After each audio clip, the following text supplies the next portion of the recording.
Welcome back to Nick Lenz's Comic Corner, Classic/Non-Classic. This is episode 449 and Doubleshot number 366. Okay. First up, I have one Marvel trade, one DC trade. I got these two trades at MegaCon Tampa. First up, it's Nightwing Volume 2, Back to Bludhaven. This one basically is one of those trades I got half off. Basically, initial cover price for this thing is $16.99. I got this for $8.99. Basically, I only paid like $9 for this trade. Yeah, this is actually one of the two last trades I actually purchased when I was at MegCon Tampa. Yeah, I got it from a booth before I left. Basically, this book covers Nightwing Volume 4, issues 9 to 15.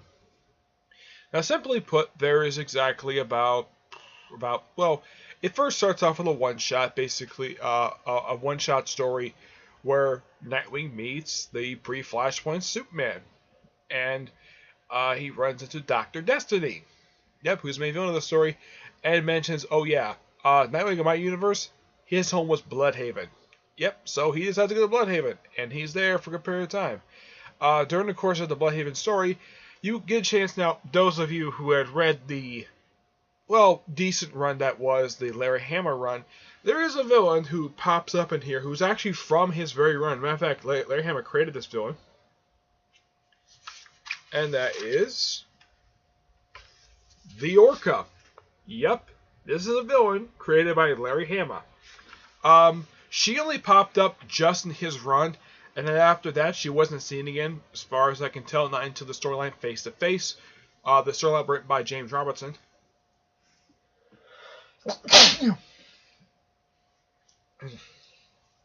Where she died, and she's one of the many B and C list villains who got killed off during that storyline.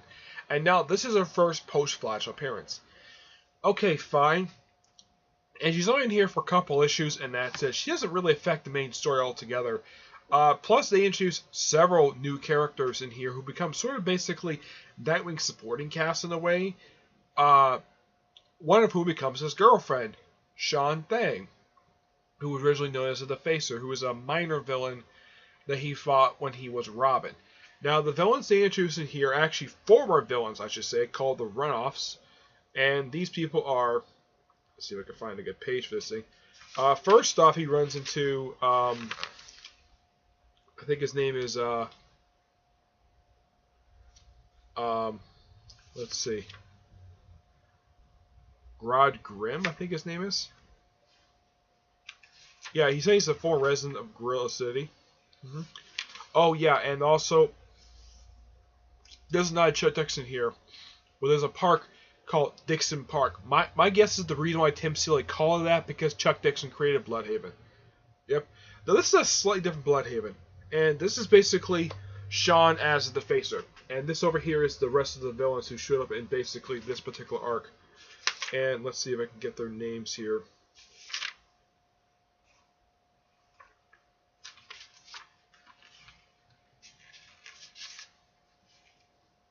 We also have Throw Devil, Mouse, Gitz, of course James Nice, who actually is the main villain of the story.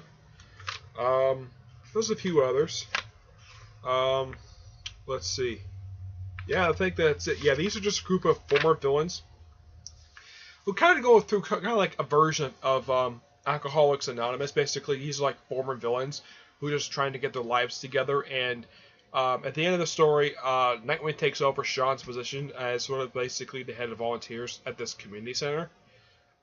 This kind of becomes sort of a plot thread that runs to issue 25.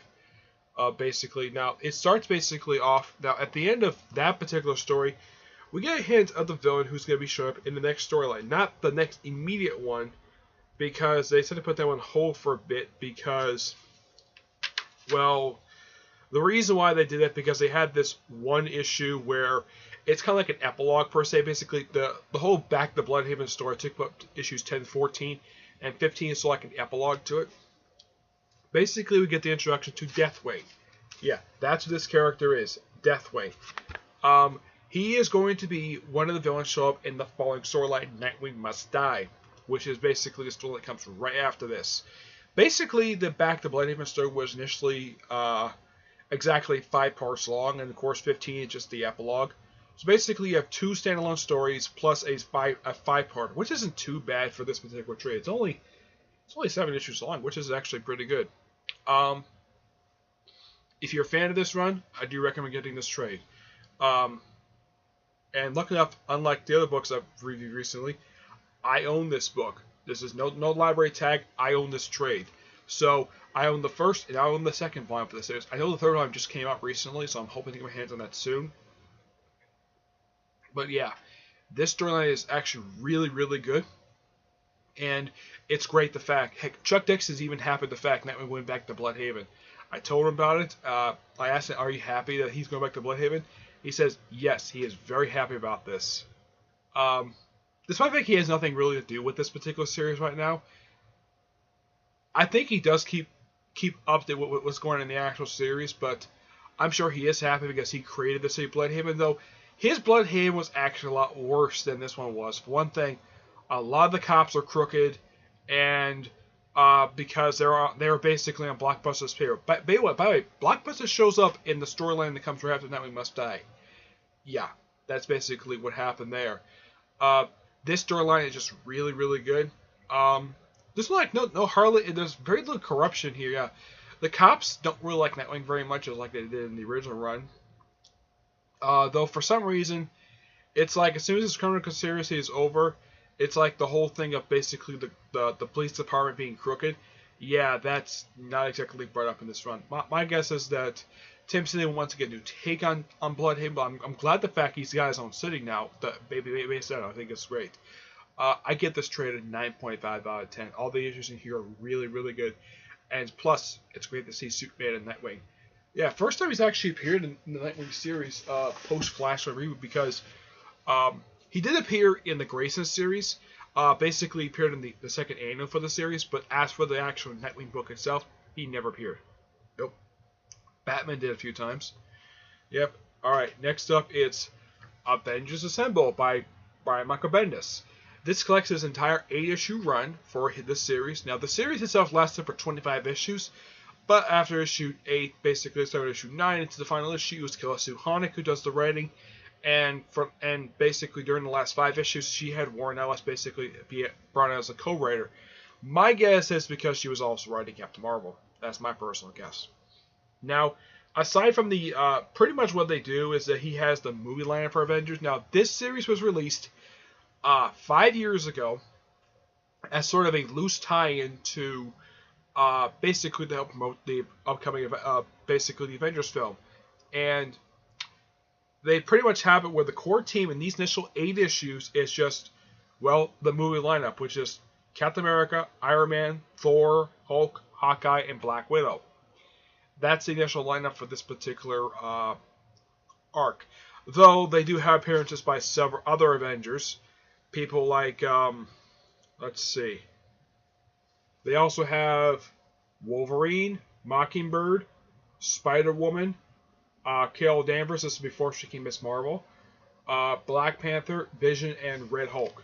Yeah, this is the lineup they have here, which is also the lineup they have for this is kind of like a mixture between Bendis' current 2 books, and also we get a chance to see Stark Tower. This is actually the new version of Stark Tower, and I should point out that this Stark Tower would only be the base operations for the Avengers, well, the main team in a ways, for the next 3 years until Tony Stark had to sell the building and he had to move to a new Stark Tower, though that Stark Tower was demolished by Maximus the Mad during Civil War II.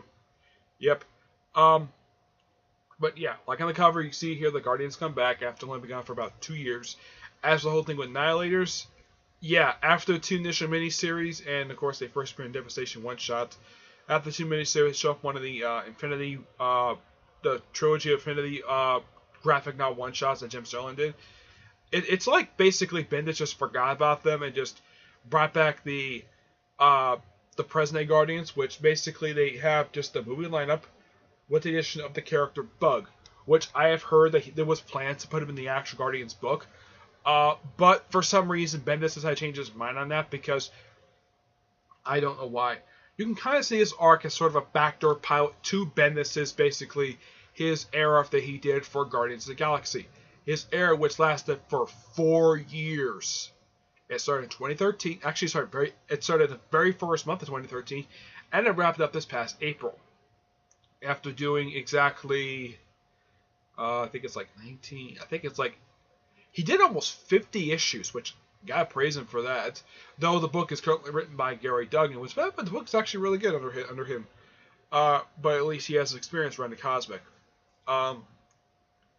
Yeah. Now this arc pretty much. Now when you first read this arc, you initially ask yourself basically. Now there was one question basically I asked myself like, how did the Guardians know he was on Earth?